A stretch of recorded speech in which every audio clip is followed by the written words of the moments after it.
ഇപ്പോൾ നാം ശ്രവിച്ചുകൊണ്ടിരിക്കുന്നത് morning voice എന്ന ആത്മീയ ശുശ്രൂഷ. ഇന്ന് ദൈവവചനത്തിൽ നിന്നും കർത്താവിന്റെ ദാസൻ ഷാനു സാമുവേൽ അടൂർ ധ്യാനചിന്തകൾ പങ്കുവയ്ക്കുന്നു. കർത്താവും രക്ഷിതാവുമായ യേശുക്രിസ്തുവിന്റെ ധന്യനാമത്തിൽ മോർണിംഗ് വോയിസിന്റെ എല്ലാ ബഹുമാന്യ കേൾവിക്കാർക്കും ഒരിക്കൽ കൂടെ സ്നേഹവന്ദനത്തെ അറിയിക്കുന്നു. നമ്മുടെ ഇന്ത്യ 78ാമത് സ്വാതന്ത്ര്യദിനം ആഘോഷിക്കുന്ന ദിവസമാണിന്ന്. ഇന്ത്യക്ക് സ്വാതന്ത്ര്യം കിട്ടിയെന്നുള്ളത് ഇന്ത്യയിലെ എല്ലാ പൗരന്മാരെ സംബന്ധിച്ചും വളരെ സന്തോഷകരമായ ഒരു കാര്യമാണ്. എന്നാൽ വാസ്തവത്തിൽ മനുഷ്യജീവിതത്തിൽ വ്യക്തിപരമായി അനുഭവിക്കേണ്ട സ്വാതന്ത്ര്യത്തെക്കുറിച്ച് ദൈവത്തിന്റെ വചനം നമ്മെ ഓർപ്പിക്കുന്നുണ്ട്. എന്താണ് മനുഷ്യന് ലഭിക്കേണ്ട യഥാർത്ഥമായ സ്വാതന്ത്ര്യം? ഒരു വേദഭാഗം അതിനാധാരമായി ഒന്നുദ്ധരിപ്പാൻ ആഗ്രഹിക്കുകയാണ്.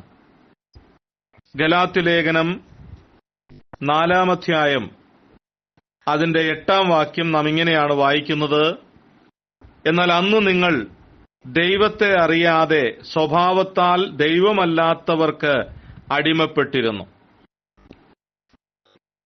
ദൈവത്തെ അറിയാതെ ജീവിക്കുന്ന ഒരു വ്യക്തിയെ സംബന്ധിച്ച് ദൈവവചനം പറയുന്നത് അവർക്ക് സ്വാതന്ത്ര്യമില്ല എന്നുള്ളതാണ്. എന്തുകൊണ്ടാണ് ദൈവവചനം അങ്ങനെ പറയുന്നത്? യഥാർത്ഥമായ ദൈവത്തെ, ജീവനുള്ള ദൈവത്തെ അറിയാൻ കഴിയാതെ ദൈവമല്ലാത്തവയ്ക്ക് പിന്നാലെ പോകുന്ന ഒരു മനുഷ്യനെ സംബന്ധിച്ച് അവൻ എന്തെല്ലാം ഉണ്ടെങ്കിലും ദൈവത്തിന്റെ വചനം പറയുന്നത് അവന് സ്വാതന്ത്ര്യം ഇല്ല എന്നുള്ളതാണ്.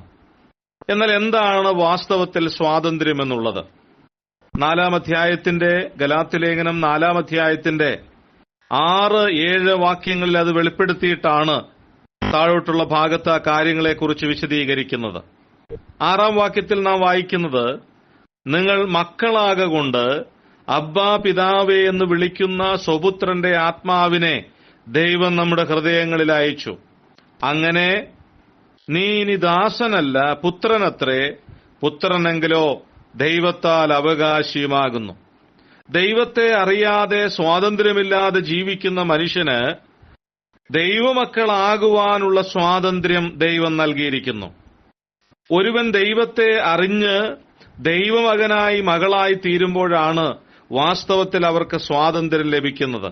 ഇവിടെ നാം വായിച്ച ഭാഗത്ത് കാണുന്നത് അവർക്ക് ലഭിക്കുന്ന സ്വാതന്ത്ര്യം, അവർ ദൈവമക്കളെന്നുള്ള ഒരു സ്വാതന്ത്ര്യവും സന്തോഷവും അവർക്ക് ലഭിക്കുന്നു. രണ്ടാമത് അവിടെ നാം വായിക്കുന്നത് ദൈവത്തെ വിളിക്കുവാനുള്ള സ്വാതന്ത്ര്യം ലഭിച്ചു എന്നാണ്.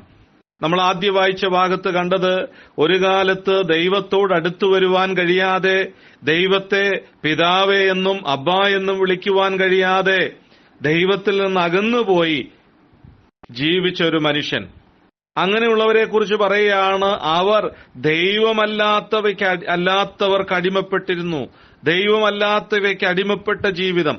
അങ്ങനെയുള്ള ഒരാൾക്ക് യഥാർത്ഥമായ ദൈവത്തെ വിളിക്കാനുള്ള സ്വാതന്ത്ര്യമെന്ന് പറയുന്നത് ഏറ്റവും അനുഗ്രഹിക്കപ്പെട്ട, അതാണ് യഥാർത്ഥമായ സ്വാതന്ത്ര്യം. ദൈവത്തിന്റെ അടുത്ത് വരുവാൻ, ദൈവത്തോട് പ്രാർത്ഥിക്കുവാൻ, ദൈവത്തെ അഭയം ചെല്ലുവാൻ, ദൈവത്തോട് തങ്ങളുടെ ഹൃദയങ്ങളെ പകരുവാൻ, ദൈവത്തിൽ ആശ്രയിപ്പാനൊക്കെ ദൈവത്തെ വിളിച്ചപേക്ഷിക്കാൻ ലഭിക്കുന്ന സ്വാതന്ത്ര്യമാണ് വാസ്തവത്തിൽ യഥാർത്ഥമായ സ്വാതന്ത്ര്യം. മൂന്നാമത് അവിടെ നാം കാണുന്നത്, അങ്ങനെ നീ ഇനി ദാസനല്ല, പുത്രനത്രേ. പുത്രനെങ്കിലോ ദൈവഹിതത്താൽ അവകാശിയുമാകുന്നു എന്ന് പറഞ്ഞാൽ അടിമത്വത്തിൽ നിന്നുള്ള സ്വാതന്ത്ര്യം. ഒരു കാലത്ത് അടിമത്വത്തിലായിരുന്നു മനുഷ്യനെ സംബന്ധിച്ച്.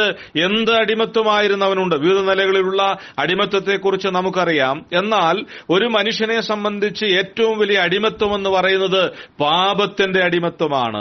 അങ്ങനെ പാപത്തിന്റെ അടിമയായ ഒരുവൻ അതിൽ നിന്ന് സ്വാതന്ത്ര്യം പ്രാപിച്ച് ദൈവവൈതലായി തീർന്ന് ദൈവത്തെ വിളിച്ചപേക്ഷിച്ച് ദൈവമക്കൾ എന്നുള്ള സ്വാതന്ത്ര്യം ലഭിച്ച് അടിമത്വത്തിൽ നിന്നുള്ള മോചനം പ്രാപിക്കുക എന്നുള്ളതാണ് യഥാർത്ഥമായ സ്വാതന്ത്ര്യം. എന്ന് പറഞ്ഞാൽ പാപത്തിന് പരിഹാരം ലഭിക്കുക. എന്റെ പാപത്തിന് പരിഹാരമായി കാൽവറിയിലെ ക്രൂശിൽ മരിച്ച് അടക്കപ്പെട്ട് ഉയർത്തെഴുന്നേറ്റ കർത്താവായ യേശുക്രിസ്തുവിൽ യഥാർത്ഥമായി വിശ്വസിച്ച് അംഗീകരിച്ചുള്ള ഒരു ദൈവപൈതലിന് പറയാൻ പറ്റും, എനിക്ക് സ്വാതന്ത്ര്യം ലഭിച്ചു. ദൈവമകൻ, മകൾ എന്നുള്ള സ്വാതന്ത്ര്യം എനിക്ക് ലഭിച്ചു.